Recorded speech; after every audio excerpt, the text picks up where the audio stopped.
আসসালামু আলাইকুম, হ্যালো তো সবাই কেমন আছেন? আশা করি সবাই ভালো আছেন। আমি যে ফাঁকাটার রিভিউটা দিব এখন 29-12 মডেল।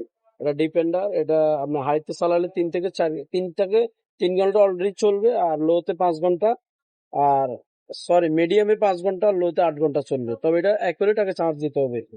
ডিপেন্ডার ফ্যানটা অনায়াসে ব্যবহার করতে পারে, ফ্যানটা খুবই ভালো, এবং কি এটা গরমের জন্য এটাই সবচেয়ে পারফেক্ট। 29-12 ছোটখাটোর মধ্যে ফাঁকাটা একবারে পারফেক্ট, বাট এই ফ্যানটা ব্যবহার করতে পারেন।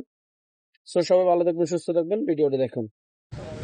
এই পাখাটার নিয়ম হলো আপনি এটাকে নতুন অবস্থায় নিয়ে অন্তত 4 ঘন্টা টানা চার্জ দেওয়া, মানে কারেন্ট চার্জ দিয়ে আপনি এটা মানে শুরুতে ব্যবহার করতে পারবেন না, তাহলে আপনার ব্যাটারিটা দীর্ঘ সময় আপনাকে সার্ভিস দেবে, বুঝছেন। এখন আপনার যদি এটা চার্জ দেন, তাহলে নিয়ে যদি ব্যবহার করেন, তাহলে ব্যাটারিটা টিকবে না। বাট এখানে একটা জিনিস বুঝার আছে যে আপনার নতুন অবস্থা ফ্যানটা কেনার পরে টানা আগে 3 থেকে 4 ঘন্টা চার্জ দিতে হবে, অতএব ব্যাটারিটা ফুল চার্জ দিতে হবে। কারণ এটা চায়না থেকে যেভাবে আসে এইভাবে কোনো এটা চার্জ দেওয়া হয় না, যাই আসে এটা মোটামুটি অনেক সময় নতুন ফ্যানও বসে যায়, বুঝছেন। এখন এই জন্য আপনারা যাদের লাগবে আমাদের সাথে যোগাযোগ করবেন, বাট আমাদের হোয়াটসঅ্যাপ নাম্বার দেওয়া আছে, এখানে ফেসবুকের লিঙ্ক দেওয়া আছে, ডিসক্রিপশনে সবই দেওয়া আছে। আপনারা যাদের চার্জার ফাঁকা লাগবে তারা ডিপেন্ডার 29-12 ফাঁকাটা কিনবেন।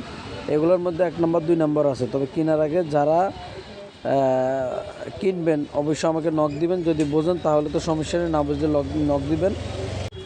আরও একটা বিষয়, সেটা হলো অনেকের মুভিংয়ে ডিস্টার্ব দেয়, মানে ফাঁকাটা মুভিং হয় না, বুঝছেন। এটা একদম সহজ একটা সমাধান। যাদের ডিস্টার্ব দিবে নতুন ফাঁকা কেনার পর বা পুরান ফাঁকা মুভিং হয় না, আর যোগাযোগ করবেন। আমি এটার সার্কুলারটা আপনাদেরকে শিখিয়ে দেব যে কিভাবে মুভিংটা আবার নিজে নিজে ঠিক করতে পারবেন। ভালো থাকবেন, আসসালাম।